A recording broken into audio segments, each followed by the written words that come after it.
from MetalRules.com, and joining me tonight in Austin, Texas is Ravn, vocalist of the black metal cult 1349 from Oslo, Norway. How you doing today, Ravn? Doing very good, thank you. How's it feel to be back in the States? It's been a blast, man. Touring with Caucus. It's been awesome.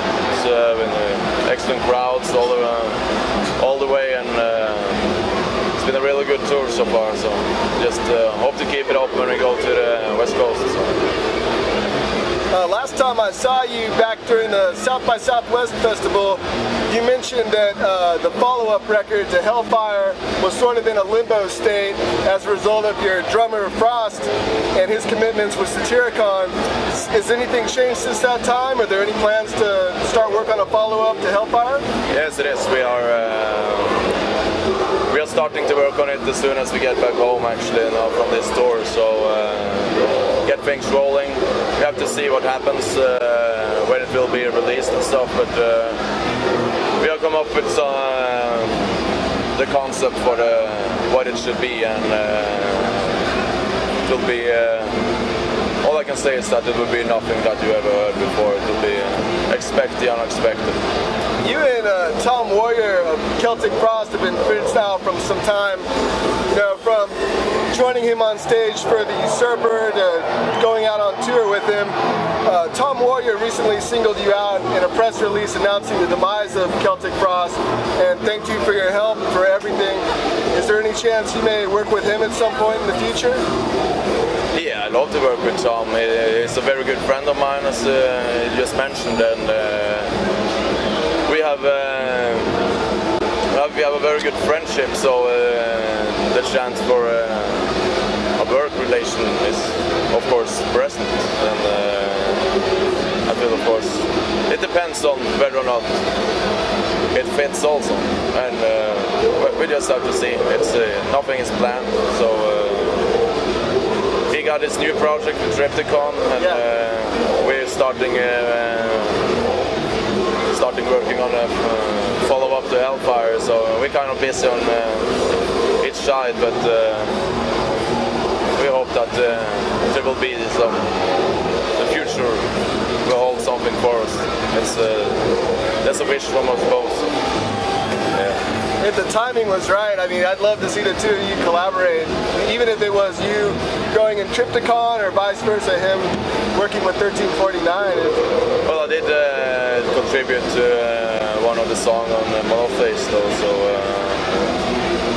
I was just briefly visiting in the studio while they recorded, and added some additional vocals to the song Temple of Depression. It's in on Digging Back that they released. So. 1349 was featured prominently in the new Peter Best book, True Norwegian Black Metal. Has that garnered a lot of additional interest for the band? No, we started working with Peter back in 2004, I think, so we worked with him for many years. He's the one that took the pictures for Beyond the Apocalypse. The front cover there of me is Peter Best's work. So that's actually the one big session that we did. After that, it's just been smaller things that I've been to concerts and visiting. So that was actually the first big session that we did, and a lot of really good pictures came out of it, which he has used later on in his books. The media in general tends to focus a lot on the church burnings and murders in the early 90s in Norway. Do you feel like that attention kind of takes away from the music, or do you appreciate the attention? Well, the media are just trying to create the impression that they have of it. You know, we don't care actually what the media writes. We just in it for ourselves. We're making the music for ourselves. And whether or not media or critics want to cover it or not is actually nothing that we can take into consideration, because the moment you start taking such things into consideration, that means that you care about them, and that also will lead to that you will maybe make compromises, and there's actually no room for making compromises in the music that we make. So in general, I would say no. What the media writes is it's mostly bullshit anyhow. They just make up stories, and since nobody has been burning churches or murdering each other for many years now, that they kind of tear out that last really scary part about the Norwegian black metal scene. It's a part of the history, and all the bands have moved on since then. Whether or not this will again be an issue in the future, for the future to hold. But as for our concern, we just focus on our path, and that's I think what all black metal bands should do, because it's about the individuality of each and every band, and you just have to make your music and define what you're gonna do. You can't pay attention to others, actually. You can draw inspiration, that's something different. But when it comes to creating, you just have to do your thing. Yeah. Any other bands? I gotta ask you for your opinion. What do you think of American bands that emulate the style and the musical aspects of Norwegian black metal? Is that something you embrace or frown upon? Well, I can't understand why they don't want to just create something of their own, why they want to copy some other bands. That's I find it just ridiculous. There's a thin line between drawing inspiration from a band and copying it, you know, and you really have to differentiate that. That takes the skill of you as a musician and a composer, nonetheless. So when I see bands trying to play like Dark Throne and stuff like, it actually doesn't give me a black metal feeling at all. It just gets boring, because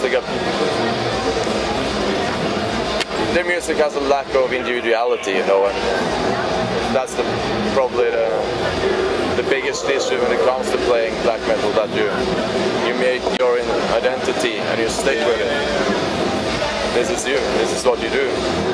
You don't copy somebody else, it's you as an individual that define that this music is black metal to us. Then it's up to everybody else to define that, yeah, I also think it is black metal, whether or not. So that's why we define our music as black metal, but whether or not the rest of the world want to do it or not, this comes second hand. It doesn't mean that much, because we know that what we play and what we perform is black metal to us, and if other people feels the same way, that's just a bonus. And that's the way I think black metal should be performed and created. Absolutely. I mean, one thing I really respect about you that you told me last time was, you know, on stage and off, you're a fan of the black metal genre. What are some of the records that give you that ultimate black metal feel? Well, the number one record for me is Philosophen with Verso. That's two of the best songs ever created in black metal for me. It's Jesu Död and Dunkelheit. Those two songs are grasping the true essence of especially the Norwegian black metal. It's tend to be the leading flag of black metal in general. So that would be my all-time favorite. It's been for ever since it came out and up till this day. Those two songs and that album really has something to it that is really the biggest milestone that I think in the black metal history. While we're on the subject of kick-ass black metal, you guys, I understand you recently tore the roof off when you played at the Inferno Fest in Norway. What can you tell us about that performance? It was, how should I put it? It was an extremely good night for us in all matters. Unfortunately, we didn't have much time to rehearse up front, and we also brought along a Destructor from Cyclone and Myrkskog on guitar. So he played second guitar, and well, actually we didn't have time to rehearse with him at all, so he just rehearsed with Archaeon. They sat down together and went through the set, and he basically just went on stage with us that night. That was the first time we ever played together. Wow. And also Frost was playing with Triptykon, so they were busy rehearsing. I think we had like 2 rehearsals with him in front of Inferno. So despite all this, there was a true black metal magic happening that night.